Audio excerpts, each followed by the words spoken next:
Okay, next question. Have you ever participated in any MEA-sponsored tournament? And if so, which battle?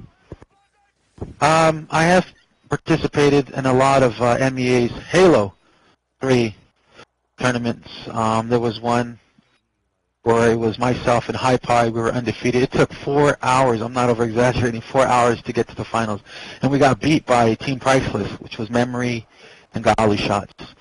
There was that one. That one was a great one. But then there was another one later I participated in. It was a 2v2 for Call of Duty. And I was teamed up with, at the time, she was the editor-in-chief for MEA. It was MEA Jasmine, I believe. We did really well. We were playing against an MEA team, and it was a really good battle. It was exciting. But I have gone in and tournaments, sponsored tournaments that MEA hosts, and I do well. I like to think I do. All right. Can you explain the story of the 3 original founders and why they fell apart? It was myself, X-Life One's Loss, and Viper 6989 now. Just to clarify things, this is what happened. A month into MEA's birth, myself and X-Life One's Loss and Viper ended up promoting Viper in the power. Viper wasn't a really original founder. Viper was promoted for founder status. And about that, I really feel that the title should have really went to Hong Kong Fooey. Hong Kong Fooey was a founder to the Brutes, the legendary Brutes today.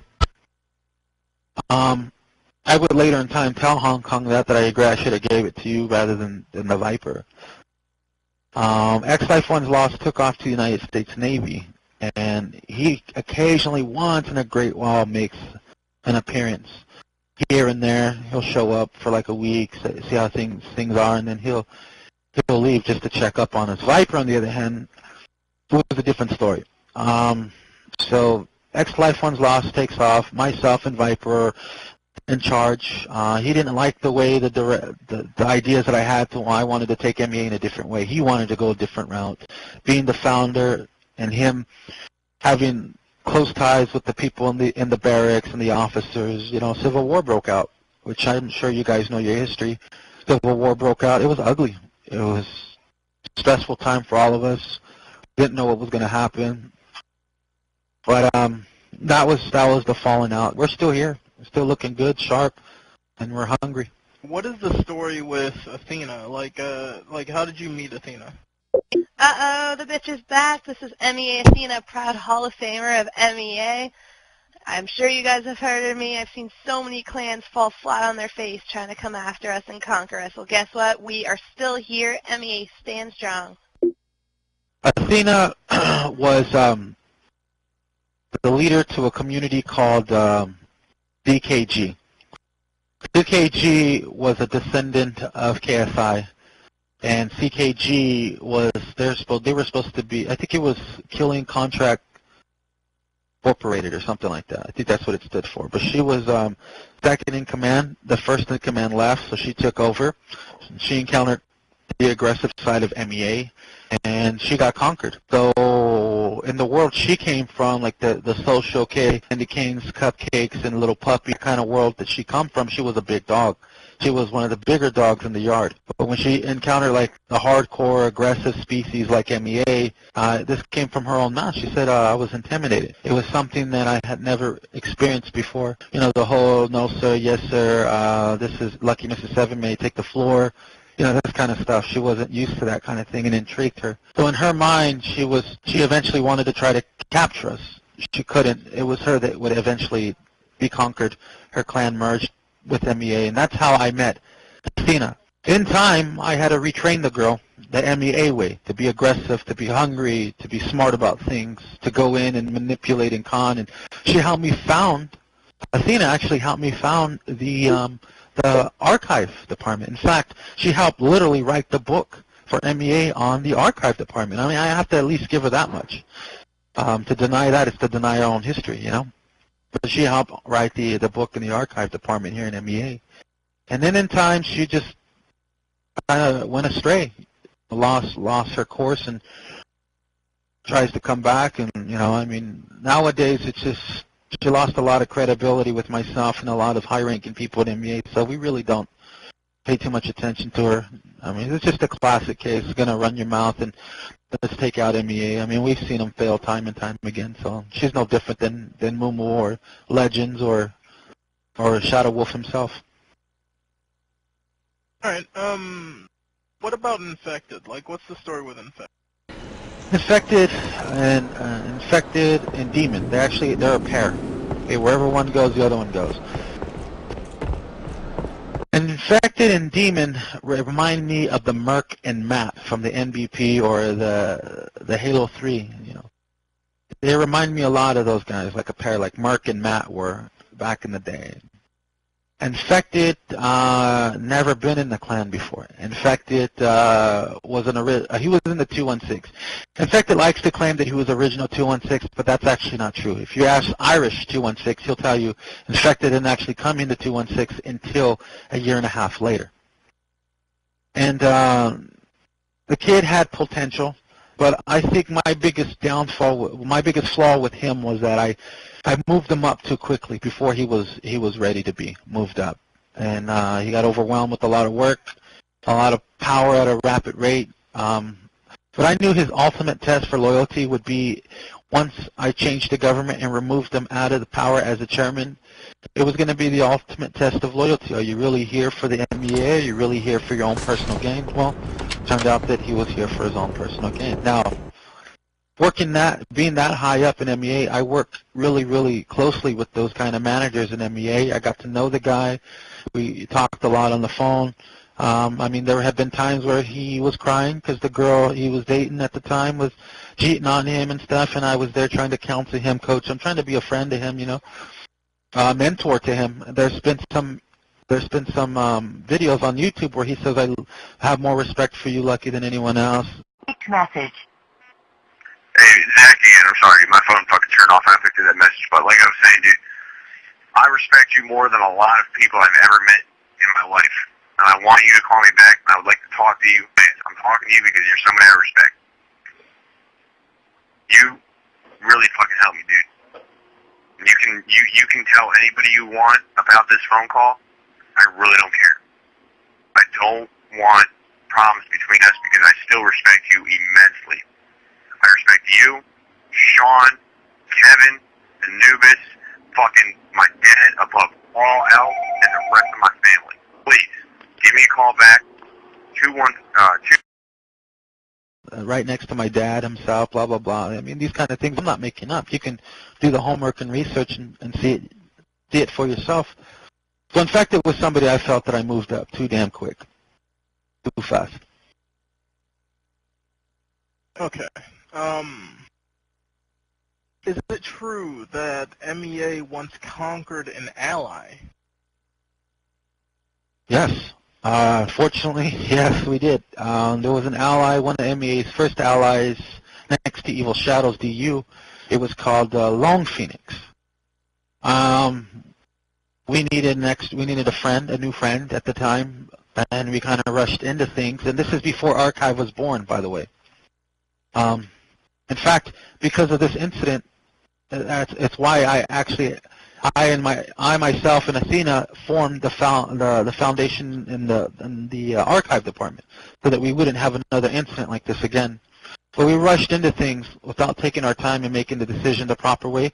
Rushed into things. It turned out that the guys were two-faced, and they had we sent in ghosts just to verify like the rumors that we heard. The rumors were like, they're going to get close to us, try to capture us from within, blah, blah, blah. We verified a lot of those rumors, and so we saw an opportunity to act, and we captured all the chapter tags. We captured them. It was ugly. This was back in Halo 2, the last days of Halo 2. Yes, it's true. We did conquer our own ally. All right. Who do you think is the next enemy we will conquer? I would probably have to say, BYOB.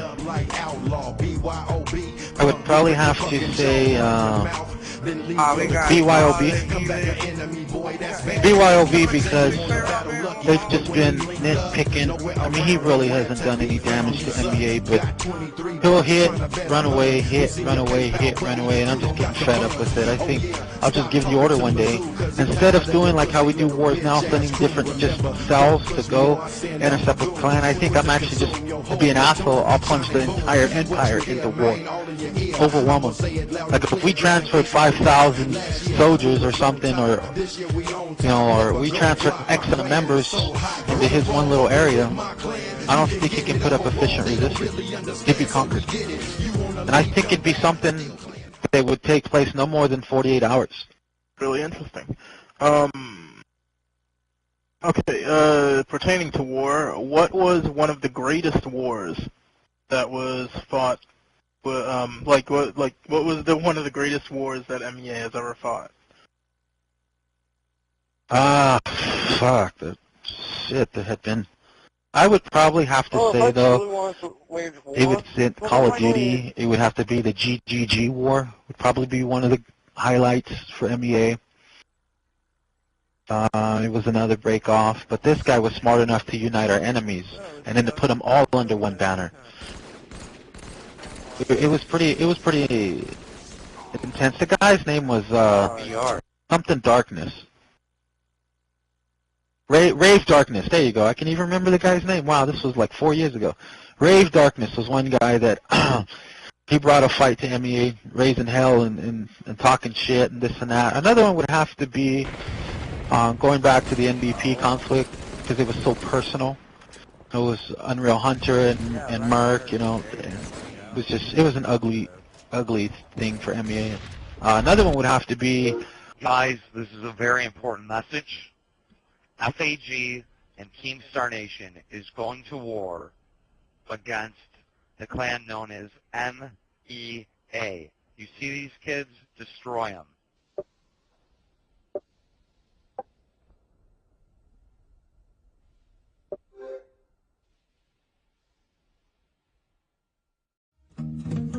The FAG war with Keemstar and him bringing a fight to us, and the likes that we never seen, we never experienced. Raging war on YouTube. We're so used to doing it on 360, PC, Wii, PS3, but nothing like on YouTube. I would say those were the most epic ones that come to mind right now. Yeah, the media is a very powerful thing. Name your the most memorable moment that you've had in MEA. Without a doubt, would have to be when we got our business license. When we got the T-shirt project off the ground, and then the business license. The business license plunged us into a whole different level. It borderlined us from being like the top of our class in Class 2 to plunging us into the Class 3. I mean, that was one of the real last things we had lacked. We had the manpower, the experience, the reputation. We've had everything that you can imagine, a skill, professional team, sponsors, the whole 9 yards, website, media now, and then all of a sudden that was the last thing we needed, the business license.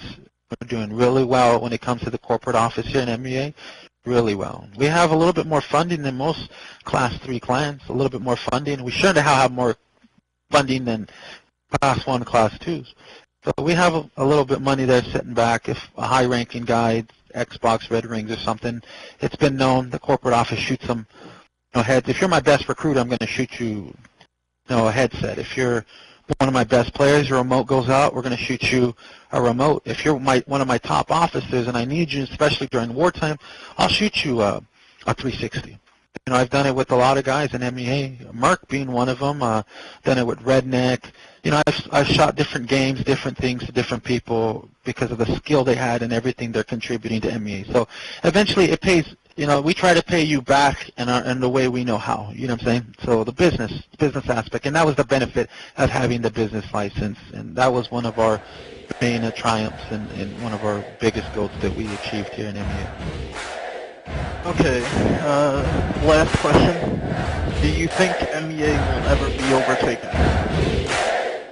Hell no.